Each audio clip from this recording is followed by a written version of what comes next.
Yo, good day, and welcome to another episode of the RoadFS Detail Bookie Podcast. And extraordinaire, whatever you want to call it. I cannot believe it. It is freaking April. It's the end of April. It's the end of April. And I'm like, where the hell is the time going in 2026? And we were just talking about all the changes in the last 18 months. And man, it's just been crazy. And we are super excited because we have one of the men in the industry that we have mad respect for, Russ Urmston. He is the owner of Invisible Patterns, founder. The brains, the guru behind. He's like all things PPF. And more. The really cool part about that I think about when I think about Invisible Patterns is there's a lot of stuff out there on in the PPF and the paint protection industry, but you've really dived into a real niche of something that I can't understand why everybody doesn't have it. If you have a motorcycle, why wouldn't you do this? You know, that was one of the reasons what got me into PPF in the first place. In 2000, I was heavily involved with window tint, and we were doing massive amounts of window tint in the UK. And then the government changed the laws where anything on the front had to be replaced. And I needed something else. I needed to find something else. And the guy who I went and trained with, he was playing with PPF. So I reached out to him and said, Luke, is that plastic stuff what you were playing with when I was down training, what's it all about? And he went, it's very expensive to buy and it's going to be expensive to put on the vehicle, but I can give you the guy's name. So I reached out to them, and they were looking for somebody in the northwest of England to have like an outlet to. And they were based in the Midlands, and it was Venture Shield, which was a part of a company called Venture Tape. And went down for the training, and they said, you buy 3 rolls of film, you come down for 1 day's training, you get the software, bring a laptop, and then you're good to go. And I was like, right, okay. So I went down a bit naive, a bit unsure about which way this was going to go. We went to the training centre, and they had a Porsche bumper, black, and they came out with a pre-cut piece of film for the bumper, and the guy installed it. And I went, oh, that looks easy. And then he took it off. That looks easy. And he took it off, and he said, right, you have a go. And I went, what, with the same piece? And he went, yeah, with the same piece. So I had a go, and it wasn't easy. So we were playing up with these over the day, and then we went onto the bonnet. He said, bring your vehicle in, we'll put some on your vehicle. So we did the hood on the van I had at the time. So we did that, but then we went into the other classroom, and that's when they were putting the software onto my laptop. And it was a CD, and we had a dongle. So we had a CD with all the patterns on it, and then a dongle, which then allowed you to cut. So when you received the material, you had a tracking code, which allowed you to put in, and then you could cut. So if you had no material, you couldn't use the software. And then I noticed there was cars and there was bikes. And I said to them, what are the bikes? And they went, it's not something which we're really interested in, but it's a DIY thing. And I went, right, okay. So where do I sign? So I signed the document to say that I was going to come on board. Went home and then set up an e-commerce website selling DIY motorcycle patterns. Yeah. Went to every bike show, promoted it, every bike magazine. At one point, I had £12 in my bank account. That's how it was to a point where everything was to a point. I was like, right, I've got £12. I've got to go to a bike magazine office where Michael Nees, who's a bike journalist, had one of his bikes in. And we were going to put it on his bike, and he was going to do a test on it. And thankfully, it worked. It was one of those where it's like, I've got to keep doing this because I know there's something involved in it. Yeah. But the patterns were only about 1 meter long. That was the biggest. And that was like tank, headlight, strips on the side fairings. That was it. There was nothing else. Yeah. And then 3M purchased Venture Shield, and he's now a good friend of mine who worked for Venture Shield, and then he moved over to 3M, and he phoned me up and said, "Luke, we're not continuing doing bike designs. They feel there's no market for it.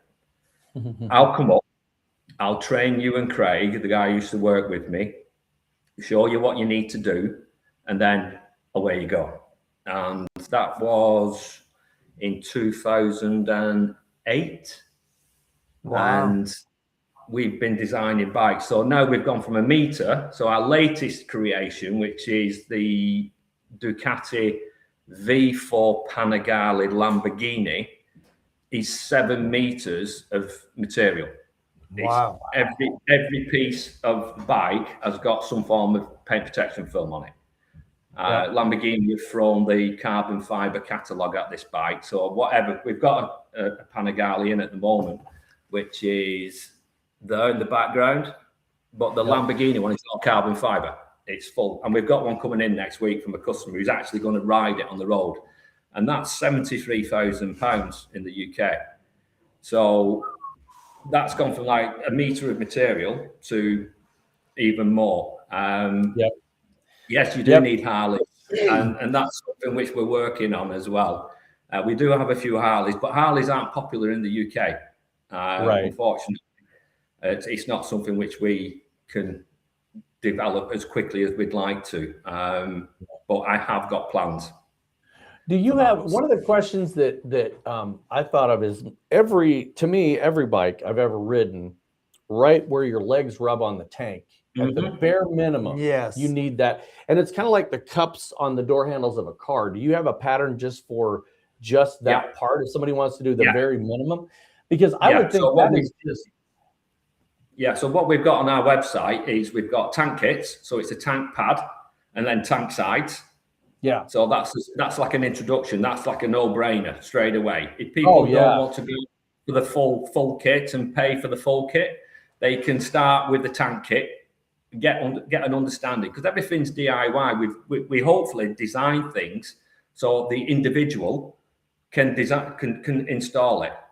Yes, we understand it's not going to be professional, but you've got protection. And if you work in it, and the beauty, and you guys know because you've been with me a few times when we've been playing with the material, and we take it off and we can do it again. It's not like window tint where if you crease it, that's it.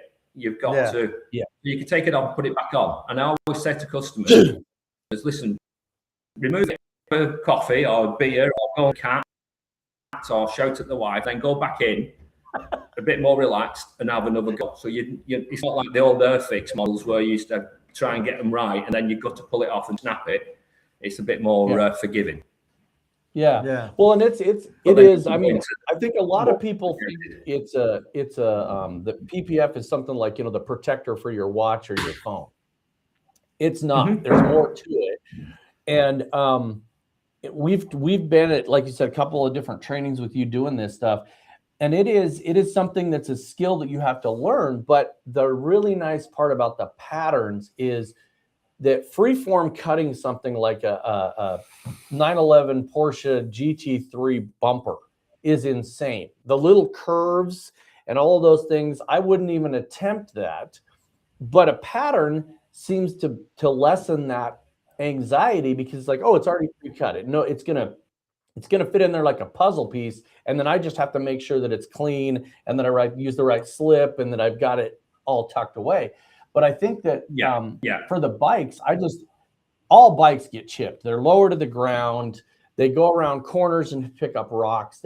Anybody that's ever ridden a bike, they're magnets for rocks and things in the road. But they're fantastic, but they need protection. Always bugs and just, oh man, I just can't even imagine. But so how many, this is just something that popped in my head. How many different patterns do you have?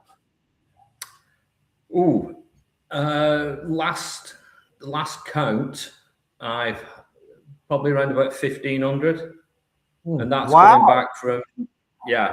back from probably 1998 up to present.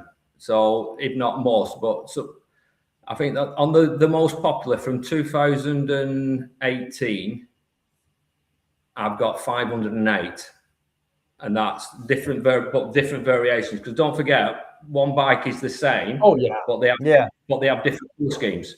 So you'll have so on some of them color schemes as well, they'll have matte PPF.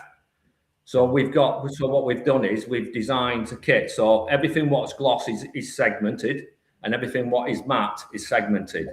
So when you order a kit, you have a map as well, which says this is tank pad, this is tank side left, tank side right, headlight left, side fairing left and right. Usual. It gives you an indication. So what you get on the map is what is on the sheet.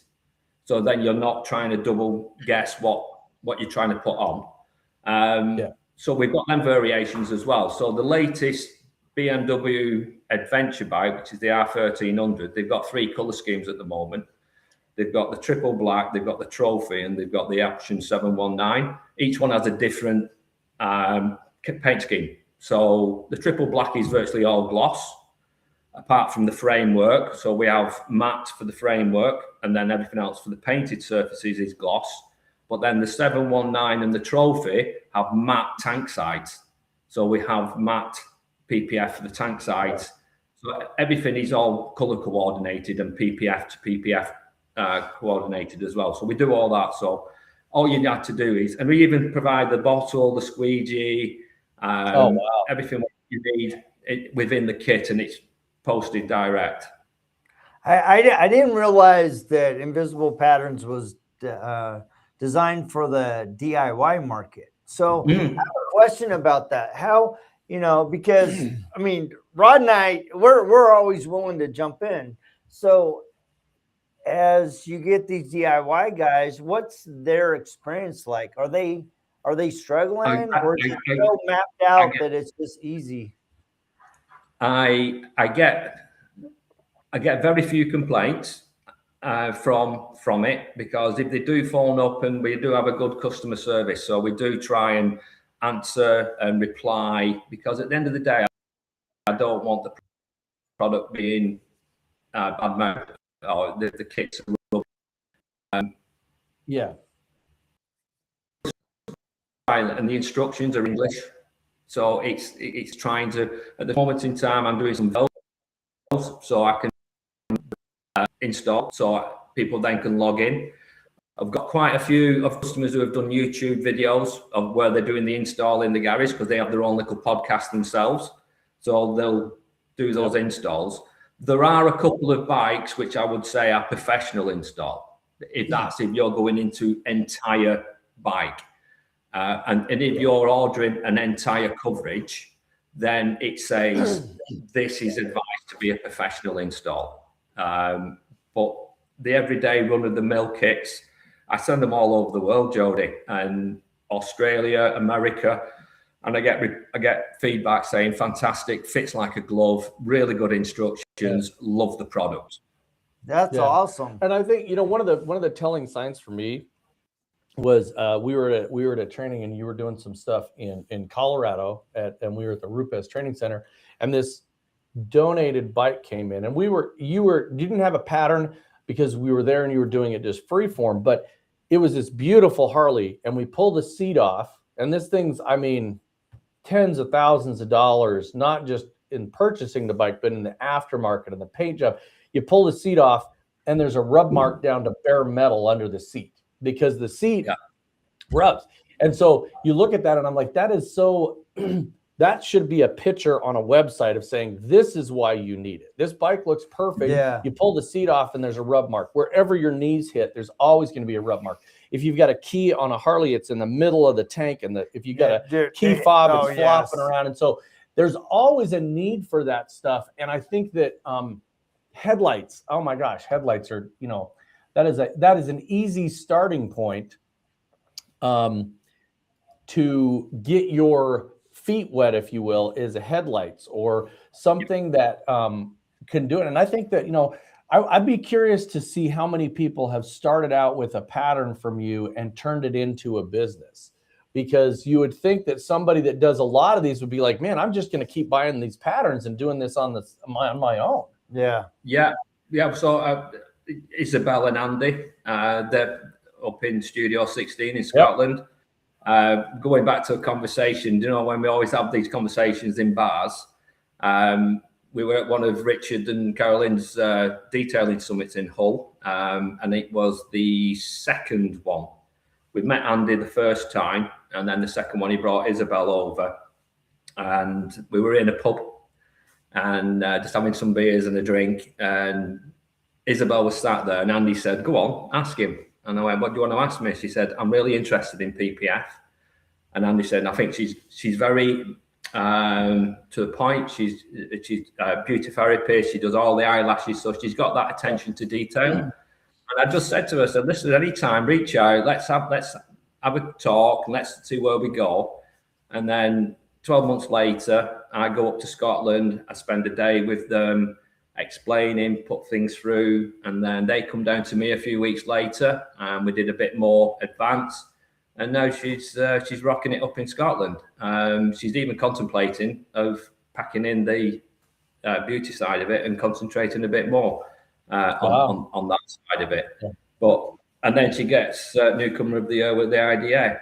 I know. Well, and it was those guys are great. They have a super excellent attitude. I mean, I love their drive and their act. Their shop is beautiful, like yours is too. I mean, I so far I think that basically in the UK and Scotland, the standard is you have to have a really nice shop. Yes, you can't have just you guys have sunshine as well. It's sunshine in here at the moment, and it's St. George's Day as well. Yeah, so this is the point where people visit and the weather lies to them, and they're like, "I need to move here." I thought that was a fake. Then they move, and it gets all rainy and cold, and they're like, "Somebody lied." So yep. So, but we get so many people coming in on training. It's like next week, I've got two guys coming up who are in the PPF industry, and they want to pull away slightly because it's a race to the bottom in some areas, and they want to now concentrate. And these are a member of the IDA as well, and so they've reached out. So they're coming up next Tuesday, and I'm going to do a day's PPF training on the lovely Panigale, what I've got at the back. So most car dealerships and bike dealerships are completely different. Car dealerships, you're like an alien, and it's like, what do you want? And you go into a bike dealership, and I say, "Can I take this 40 grand motorcycle out of your workshop and put it in my van and take it away?" And they go, "Yeah, of course you can." Yep. It's like, really? And they go, "Yeah, but anytime." And I go, "Okay, then I'll be in next week for another one." Yeah. Well, and I think that is, it's industry, right? Car guys and motorcycle guys are totally different, right? And we were at a car event, and, there's car clubs, and, you can talk to those guys and all that stuff. And then there's bike clubs. And in the US, bike clubs are a little different, right? You've got the separation between the kind of the European, the Japanese bikes, and then there's the Harley guys. Yes, you do. And it's funny because we were at this event and again, we were at a bar. We were at this area down in Kentucky where there's a number of restaurants and bars and all this stuff. And this really rough bike gang comes in, man. They're no shirts with the leather vest only, and they're just strung out looking. And who was, I think Richard and Carolyn were there. I think they were there. And there were some people from Canada there, and everybody was commenting on how rough these guys looked. And they had this thing on the back that had the name of their club. And hey, Andy. And so one of the guys that was there with us goes, "Man, I wouldn't talk to those guys." And I went, "I would." So I just walked up and put my arm behind him, and I said, "Hey, how many years has the club been in existence?" Right? And so pretty soon they see us in the bar having a drink, talking, because I'd been involved in a club that's been around since the 60s. And they're like, "You just walked up to that guy and talked to him." And I'm like, "Yeah, he's just a person, and you're taking the stereotype of the criminal biker thing, and you're extending it off, and it's not like that. Anytime you talk to a bike guy about bikes, you're like best friends. It's just that's how it works." Yeah, so definitely. And I think that because of that, the bike industry is so, it blows my mind, because what you're doing now, you could take that, and in the US, these new side-by-sides and these four-wheelers and all that stuff that would just, explode. Because especially all the off-road Oh yeah, stuff. and now people are going into boats, and I think that PPF is it's advanced so much, right? Yeah. Well, several years ago, you had the products that, like, once they were on, they'd start cracking and turning brown, and it's like you can't even get it off unless you have 14 gallons of Goo Gone and 400 plastic razor blades. You can't get it off, and if you try to peel it off with your fingers, you run out of skin before it comes off. I think I showed you a picture I had some old PPF since before I bought the car on this 911, and there was a piece that was peeling off, and I peeled it off, and I got a chunk of paint about that big, and I'm like, yeah, well, that did exactly what I thought it was going to do. So but with your stuff, I mean, the stuff that I've seen, it's actually really forgiving is the word I would use. So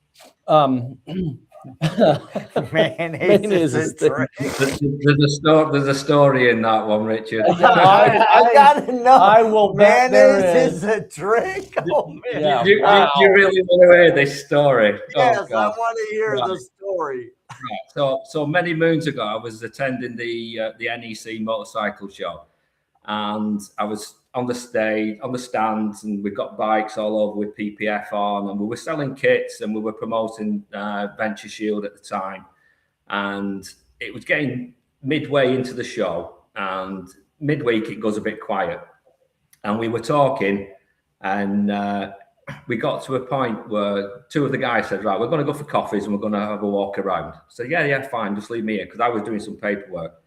And two old gentlemen came up, and they had flat caps on. They got their own like glasses. They got the little sandwich, the over bag with a little sandwich box in. And one of the guys came up, and he came over to me, and he looked at me, and I said, "Yes, gentlemen, how can I help?" And he said, "I've got a question to ask you." And I said, "Oh, go on, fire away." And he said, "I believe you can take your product off with mayonnaise." And I looked at his friend, and his friend's looking at me to say, well. And I'm like, mayonnaise? And I'm thinking, hang on a minute, my mates have disappeared here. So I'm looking around the NEC to see if anybody is like laughing. You know what I mean? Or they're stood there in the shadows sniggering. And I couldn't see anybody. And I was like, mayonnaise? And they went, yes, mayonnaise. I believe you can take the product off with mayonnaise. And I said, it's got to be egg mayonnaise. And his friend punched him in the shoulder, who was waiting for the answer. And he said, I told you it was egg. And they walked off. And I'm sat there, like on my own. And I'm like, did that really just happen? Yeah. And then the guys came back with coffee. They put the coffee down next to me and said, like, everything okay? Anything to report? And I went, did you two just old blokes round to like wind me up? And I told them the story, and he said, we're not clever enough to think of that. Never mind to set somebody around. Oh, and it was like, oh my gosh, that's funny. You know what? Oh man, I start looking for egg mayonnaise. There's that is going to be egg mayonnaise. And then we used to get people saying, what colours do this is before coloured PPF even came into the equation. What colours does it come in? And I said, well, it's on that bike over there. And we had a CBR 600 Honda, and it was red, black, and blue. And the guy was touching it, and he came over. He said, it's amazing how you've got that colour match. Perfect. And I went, it's clear. Yeah, clear. So yeah, and then we had one. Whatever color you want. Any color you want. Any color you want. And then we had two identical bikes, and we had one with the paint protection film on, and we had one with bubble wrap. So we put bubble wrap in the same places where the paint protection film was. And one guy came over to me, he said, have you not had time to unpack that bike? So, yeah. If it's installed correctly, you can't see it.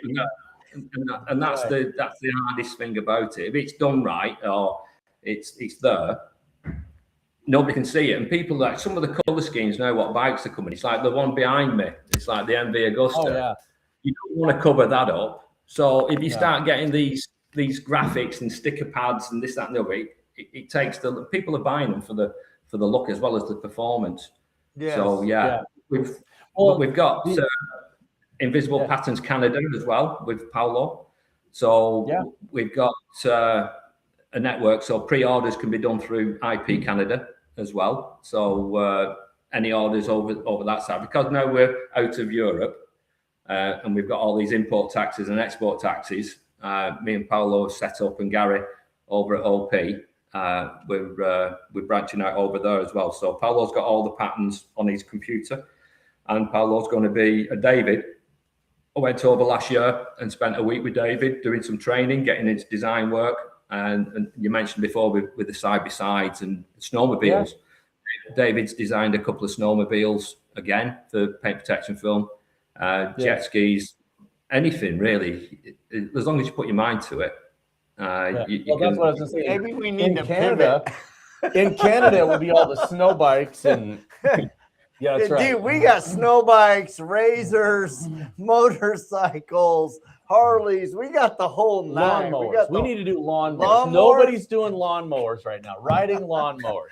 On the John Deere. It was originated for helicopter blades. I had a customer who came in last week and he said, "Have you got any of that helicopter film?"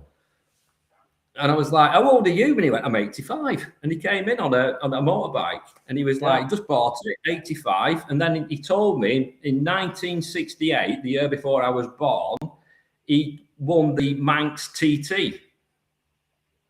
So so a very interesting old guy. And you know what? You could have just said, "Listen, I'm going to take you to the nearest pub, and we're just going to chat for all day. I just want to hear your stories and everything else like that." Yeah, there's a guy here in town that I saw him. My wife and I, down the street from our house, there's a coffee shop, and we stopped in to get a coffee. And I see this guy walking in, and he's wearing the red, and he's wearing this Ducati leather jacket, and he's holding a motorcycle helmet. But he's walking, he's all bent over, and he's just walking as slow as he can. And I'm like, this guy did not ride. And sure as he rode this freaking beautiful Ducati, and I'm like, that's like carbon fiber, and I mean it's a really nice bike. And I stopped to talk to him, and he's been riding his whole life. He's in his 80s. He has a Ducati 900 something. You know, it's not some killer, but still the guy's in his 80s and he rides his bike. It looks like he can barely walk, but man, he's like this. I just come to the coffee shop on the weekends, and as soon as he gets on that bike, he is not 80 years old anymore. So I love it. I think it's, that's my dad was a big motorcycle guy. I've had several motorcycles, and it was really sad the day my dad came to me, because he's now 83 or 84. And he said, "This is the last one." And I said, "What?" And he goes, "I just bought a new bike, and this is the last one I'm going to own." He goes, "And I've come to that realization because my sight's not as good, my equilibrium is not as good, and so this is it. This is the last one." And it was sad because, as dangerous as they are, they're also very, very, very freeing, and very freeing, and they're exhilarating, and they clear your head. I've had, oh my God, we could talk motorcycles for years. All day, man. This is no joke.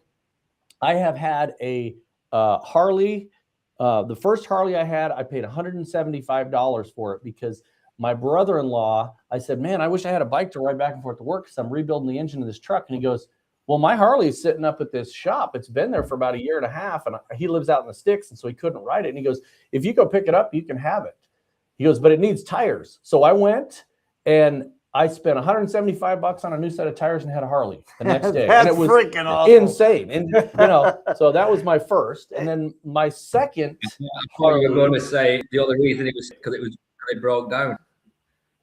Yeah. No, my sister and him got a divorce, and he kept the Harley in the divorce, which is really a bummer. But there just is something liberating about it. Yeah. No shorts today. Yeah. So my second Harley is for my wife and I, when we had our 15th anniversary, we decided we weren't going to get anything for each other. We had made this decision a long time ago. Yeah, we're not going to get each other anything. So I came home from work, and that's right. I've got a big belly. Yeah. And so she goes, "Hey, I got you something for our anniversary." And I said, "Hey, we weren't going to buy each other anything." And she goes, "Oh, it's not a big deal. It's no big deal at all. It's just, I put it out in your shop because I know it's going to end up out there anyway." And my daughter wasn't home. We only had one at the time. And I said, well, where's Renee? And she goes, oh, she's at a friend's house. This isn't even that big a deal. She just kept saying that. So we go out to go to my shop, and all of a sudden the door opens up, the lights are on, and there is a custom Harley that is out there, black with flames and the whole thing. And my daughter's videoing it. And that was my 15th wedding anniversary gift. Yeah. The thing about it is what she did though, is she's sneaky, because a year earlier, I know a guy that builds custom Harleys, and I'd been talking about one, and she got with him and she said, what I want you to do is pretend that you're building a bike and the guy gave you just free reign, do whatever you want. And then ask Rod. And so he asked me, he's like, hey man, I got this bike. And this guy said, just do whatever I want. What would you do? I've done so many bikes. What would you do? And so I basically was going along designing this bike, and then it shows up in my shop, and it's, oh my God. So anyway, that was my second Harley. So yeah, dude. And there, yeah, I love that story. And yeah, there's something about bikes that just is liberating. It's like when Judy and I first got married, I rode a Yamaha 750 Virago, and Judy realized really fast that I had a tendency to go too fast. Yep. In fact, I got 15 tickets in 1 year. And she's like, you're going to kill yourself. So I made the promise that I would never have a bike. But recently we went to Brazil with my son and in Rio. And he's like, hey, Dad, we're going to go up to the Christ statue up there, that big huge one. And he goes, you want to get a motor Uber? I'm like, I didn't know they had motor Ubers. So we hooked up a motor Uber, and dude, that was so fun. It's like I felt like I was in a Bugs Bunny cartoon, because the guys were lane splitting and going in and out of car, and we were just missing buses and cars. I felt like I was in Bugs Bunny when, you know, they're dragging Bugs Bunny or Daffy and the cars are going like this. And I'm zoom. Dude, it was so fun. Oh yeah. I did that like 5 times. It's like Judy's like, you really did that? I'm like, yes, and it was a blast. So. Well, it's they're dangerous, but they're fun, and I think that they're so popular everywhere. Yes, I don't know of anywhere where bikes aren't popular. And I definitely, if I had a shop, if I had a detailing shop, I would definitely be Russ's best friend, because I see such a need for it. And it's such a great niche. I would love to see this. I would love to see 2 bikes identical in model, and somebody trying to cut freehand and somebody doing a pattern, just to see how many hours are saved by using the pattern. Because that would be huge. Yeah, I mean, it's before there's on one of the forums, and somebody was saying like, look, I've got this CB 600R sport bike. I'm looking at charging $2,000. People say, right, that's going to take you 2 days. You can get cars done in this. You've got to bulk it. You've got to do this. You've got to do that. And it's like, pattern it. You've got a pattern. We've got a pattern for it. Buy a pattern. It's that easy. And yes, it's like the Panigale. If I was doing the entire bike, it would take me about 6 hours. Yeah, that's pre-cut. But if I was doing that bulk, it'd take me 2 days. Yeah, absolutely. Absolutely. One, you've got to leave it. Then you've got the risk of cutting, even though, Jody, you don't cut through, as you know. That's what you do. Not this guy. But the patterns, when we design the pattern to fit, but we also make sure, because nothing wraps around, because there's nothing to wrap around, because the panel finishes, and then on the back end of the panel, the surface, it's not painted, it's not lacquered, it's raw plastic or it's carbon fiber. So we've got a finish on the edge, and we make sure we've got a tolerance between 1 and 3 millimeters. Wow. So we make sure that, and yes, there is stretch, there is what you need to do, because you put a 2D piece of film on a 3D panel, you need to stretch it, you need to know where your tack points are, and we make it easy enough. So like on a belly pan, we'll have a start, and then we'll go 1, 2, 3, 4, Oh my 5. God. Oh, dude, That's- I want to Yeah, try so then this. it's fantastic. I want yeah. to try this. I need to come to one of your trainings. Yep. That's all focused next on Tuesday. invisible I've patterns. got Next available Tuesday. to next Tuesday. All right. Well, let me And see then- if I can hop on a plane on Monday and be there Yeah, Tuesday. yeah. That'd be Because fun. I think that I'll is pick you up such from the a airport, no problem. yeah. Oh, where do I fly into? Manchester. All right, Manchester. All right. We gotta look at You'll that. end up Gotta in go get London, and then you'll get a flight up to Manchester. Yeah, you get to Manchester, you'll see where But no, we're it's like, Yeah. or you just order a kit, you receive it, and you fit it in your own time in your own workshop. It's one of those. It literally, we send these kits all over, and it is. Yeah. Yeah, Tate, what are you working on? And we make it. Yeah, I think that's the key to this thing is I can imagine that you'd kind of get spoiled, right? If you're doing bikes all the time, you get spoiled because once you learn, okay, I'm going to start here. And I was actually right before you said that, I was thinking, well, I'd start at the leading edge because that's where you want to have your smallest tolerance. And then you'd want to come back the other way because if there's going to be anything left, you'd want it on the backside of the fender on the backside, or the yes. front on the rear. Mhm. And then, you want the leading edge on there. But that's just, I think it's kind of a no-brainer. I love it. And snowmobiles, that's insane. Dude, If David's I'm doing telling you, that would snowmobiles be in Idaho, huge in Idaho. So it any would retailers be in Idaho, huge. you need to work with Russ and my figure out how to do snowmobiles and all the 4x side by sides and all that stuff.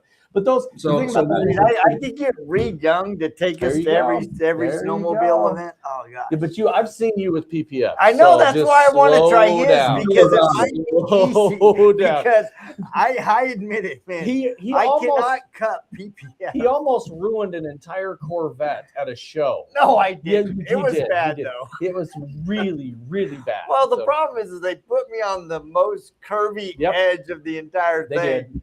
It's like they just threw me in the deep water. And Yeah, they it did. wasn't just deep water, it's a deep water with a whirlpool. And I was getting sucked to he's the stretching bottom. this PPF and he's trying to bulk this mirror. And I knew it was over when he took his badge for the show off and threw it on the ground and he was sweating. And I'm like, dude, it's a mirror. I'm like, He's pulling and tugging and stretching. The PPF is, I was just like, and he got done. He goes, I am never doing that stuff. That stuff sucks. And I'm like, I'm glad you've reached your limit. God, it was so The bad. thing is, though, the mirrors are most installers' Achilles heel. They are sometimes they go down and then you come back the following morning and they've pleated up and you're like, so mirrors can be, they're it's like this bike's got the mirrors done as well. So all these areas where there's paint, all the areas, so it's all like tension and pull it and squeegee out.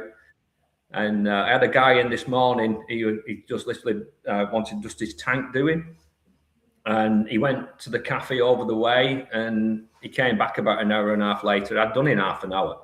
I'd put both sides on and everything else, and he was like, I was upstairs, and he came in and he said, "Oh, have you started it?" Yeah, I said, "It's done." And he's like, "I can't see it."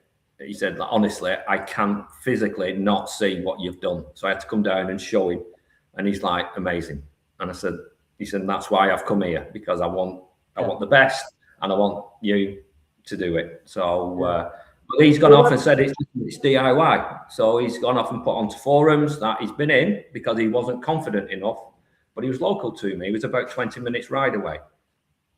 Yes, Peyton. Rather you 10 bumpers than a set of mirrors. Dude. Exactly. And of course they start me on mirrors. That's I'm right, like, exactly. But We turned to the studio in June. Oh, there you go. June. I know. Where's it gonna be? Where's it at? Yeah.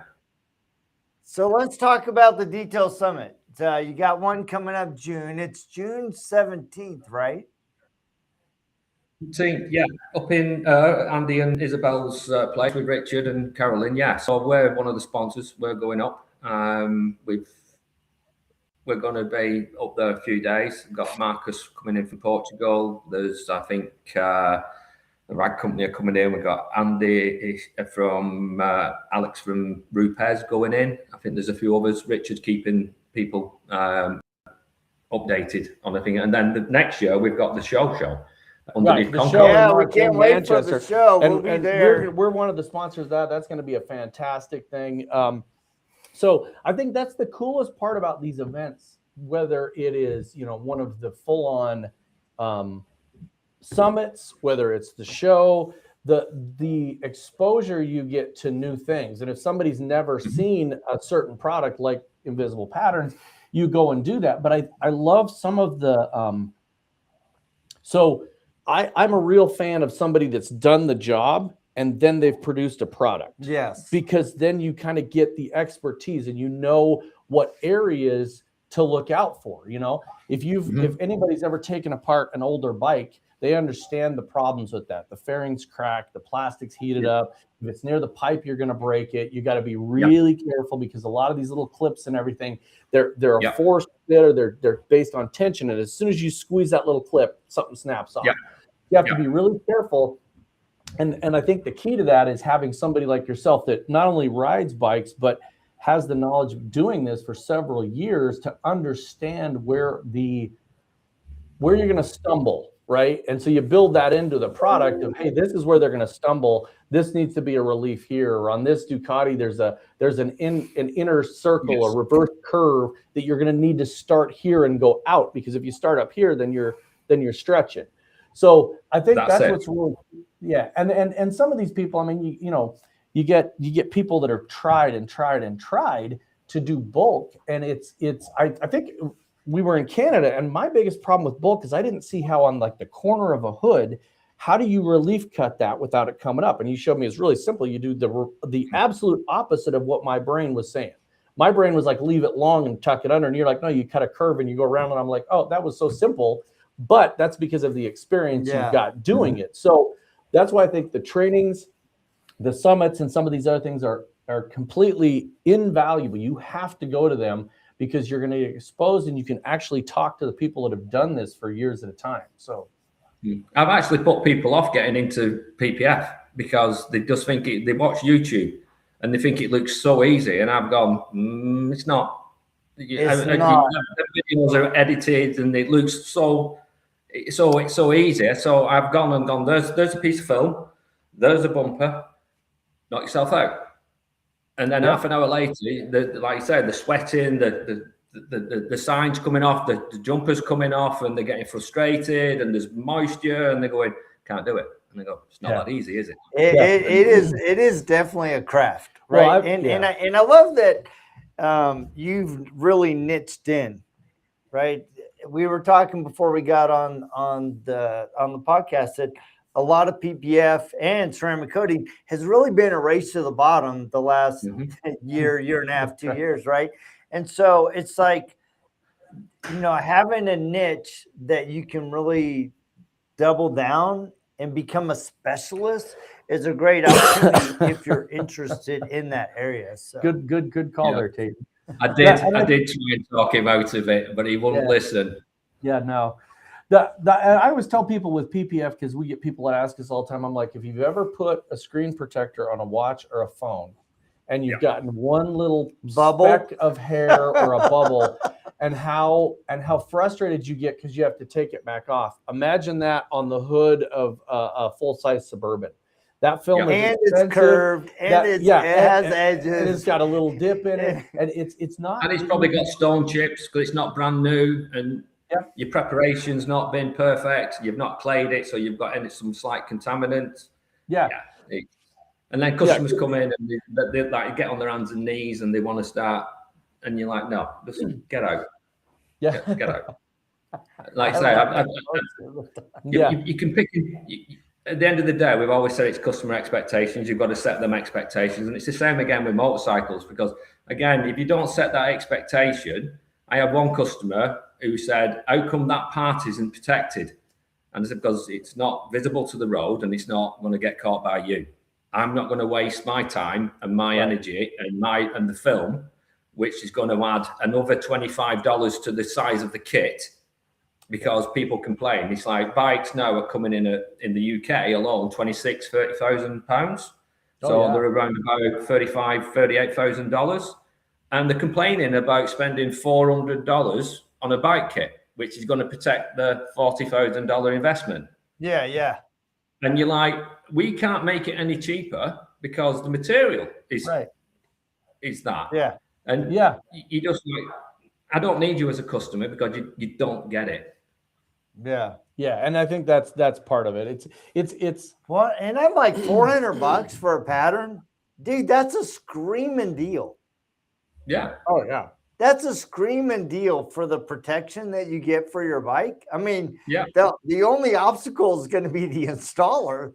Yeah, $400. That's like one tank of fuel right now. I mean, that's Thank you. Thanks for reminding me, man. I'm like filling up my Suburban the other day. I'm like, is this ever gonna stop? Average kit, the average size of kit is about 2 meters of 24-inch material, and they're coming in round about £190. So you're looking, and that gives you moderate protection. So it gives the nose cone, it'll give you headlights, it'll give you the tip of the mudguard, side of the mudguard, even fork protection, belly pan section, side fairing protection, tank protection, seat unit protection.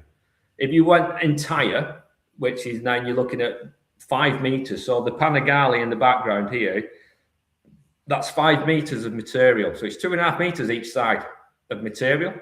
Yeah. But we nest everything into the material to keep the cost down. Yeah. And I think that's coming in at just over £445. Yeah. For a £36,000 bike. Yeah, I was going to say that bike, a Panigale, is not a $20,000 bike. That is an expensive bike, and that's obvious. It's like if you're going to spend that much money on something that is a luxury item, you should expect to spend. I mean, the couple $100 for the protection of it is insane. I remember, like, how can you not justify that? The first protection I ever saw for a bike was these little black foam things that were stickers, and you'd stick them on the side, and your legs would rub them off. Yeah, they were like what you put underneath the dining room chairs if you've got minion. You can squeeze it in and out. Yeah, and then when they came off, you had this ugly this goo on the side of your tank. I was young enough that I rode this home, and my mother was in tears because I rode home this they called them crotch rockets here in the U.S., but I rode home this Honda Interceptor, and it was in the 80s, so it had this fluorescent pink and blue stripes on it, and man, she just started crying because she thought I was going to die, you know. So it was. Oh, that's fun stuff. So the first day I came home with a bike, my mum went, "What have you bought?" And I went, I need to get to work, and nobody in my family had ever had bikes before. So I was like the black sheep of the family, and then I was like, right, okay, I need a friend of mine had a bike, and I had a 50cc because that's all you could ride at 16 because we can't drive until we're 17 in the UK. So at 16 you can get a scooter or a moped, and it looked like there was no engine in it because it was that small. It was a frame, and it was called a fizzy. And and it was like, what have you bought? And it's like, I need to get to work, Mum. And that was the start. But I had dirt bikes we used to live in like farmland. Yeah. And there was a canal where in the olden days, that's where they used to take all the coal from all the mines to the major cities like Liverpool and Manchester. And we used to walk along as kids, and people would steal these old bikes and throw them in the canal when they run out of fuel. And me and my mates would go around and pull them out and take the spark plug out, kick them up, get all the water out of it, get them all cleaned up, go and cycle. Siphon some petrol out of the neighbour's car and fill it up, and that was like the start of the with motorcycles. And I think, Jody, you mentioned something early on. It's like freedom. I've ridden all over Europe, and the smells. You come into a village and you can smell the food. You can smell. You smell somebody who's having a cigarette at the other side of the village, and you're thinking, like, for somebody who used to smoke, when you smell the cigarette, you go, "Ooh, wow."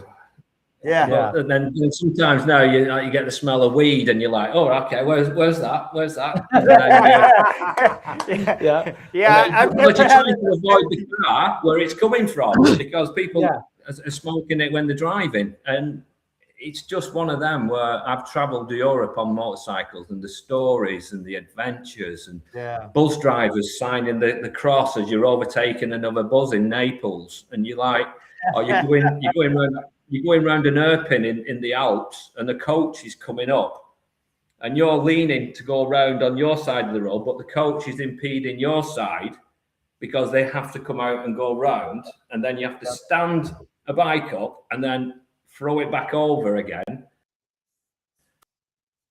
And, that is so much fun, man. And it's like, it's funny because like I said, we could probably talk bikes for sense when you're on a bike.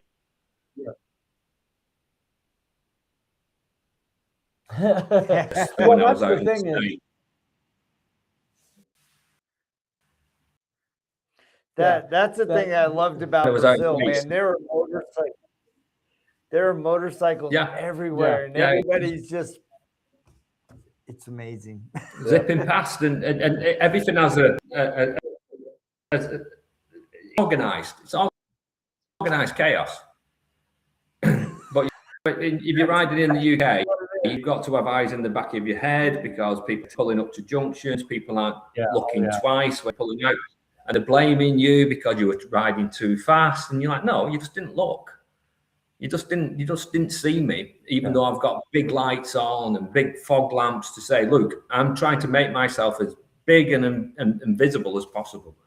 But over in Europe, it's a completely, because everybody in Europe has had scooters. That's their form of transport. That's what they're still riding. There was the scene where we're riding up the Route Napoleon, and we were riding, there's 4 of us, and we're all like riding up on the route, and I'm third from the back, and I'm like, somebody's coming up behind us, guys, and they're moving, like they're traveling. So the guy up in front saying, well, let's pick up the pace then.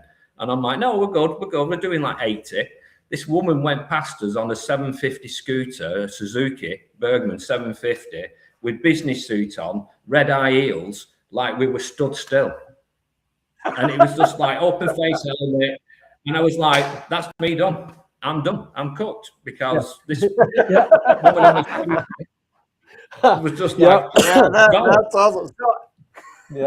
So do you have anything new and exciting in 2026 coming? We're bringing out software. So we're launching a software where you can subscribe to it.